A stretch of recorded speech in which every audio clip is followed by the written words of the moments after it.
ఆషాఢ మాసం సందర్భంగా మన కాసం ఫ్యాషన్స్ కిలో చీరలు కొనండి, అరకిలో చీరలు ఉచితంగా పొందండి. రోజు బోనాల పండుగ సందర్భంగా సింహవాహిని అమ్మవారిని దర్శించుకున్నారు బండి సంజయ్.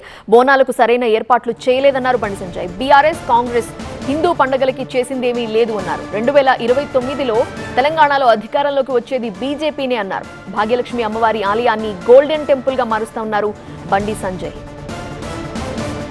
పాత బస్తులో బోనాల ఉత్సవాలు ఏ విధంగా జరుపుతామో ఒక్కసారి జరిపించుకుంటాం, మీ కళ్ళు జరిపిస్తాం. కేసీఆర్ సార్ ఇక్కడికి వచ్చేవాడు తెలుసా, ఈ దేవాలయానికి 20 కోట్లు ఇస్తాడు. ఇచ్చినాడు 20 కోట్లు, 20 కోట్లు ఇస్తాడు. ఏడికన్నాడు, బ్రహ్మోడకి వచ్చి 100 కోట్లు అన్నాడు, కొండగట్టుకు పోయి 100 కోట్లు అన్నాడు. ఒక్క పైసా ఇయ్యలే, ఆయన ఇయ్యలే, వీళ్ళు ఇయ్యలే. వీళ్ళు ఇచ్చిన 5 లక్షలకు మేం చేస్తామని చెప్పి వీళ్ళు చెప్పుకుంటున్నారు. ఇలా చెప్పిన భాగ్యలక్ష్మి అమ్మవారిని మా ప్రభుత్వం వచ్చిన వెంటనే 2029లో వచ్చేది మా ప్రభుత్వమే. ప్రభుత్వం వచ్చిన వెంటనే భాగ్యలక్ష్మి అమ్మవారిని గోల్డెన్ టెంపుల్ చేస్తాం.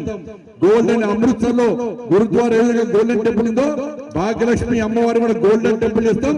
ఈ సింహవాహిని అమ్మవారి యొక్క బోనాల పండుగను అద్భుతంగా బ్రహ్మాండమైన వాతావరణంలో అన్ని సౌకర్యాలతో ఇలా హంగు ఆర్పాటుతో హిందూ సమాజం ఏ విధంగా పండుగలు జరుపుకోవాలో ఆ విధంగా చూపెట్టే బాధ్యత మాది. ఒకసారి హిందూ సమాజం ఆలోచించాల్సిన అందరికీ విజ్ఞప్తి చేస్తూ ఇంత పండుగ వాతావరణంలో బోనాల ఉత్సవం నిర్వహించుకుంటున్న మీ అందరికీ హృదయపూర్వక శుభాకాంక్షలు తెలియ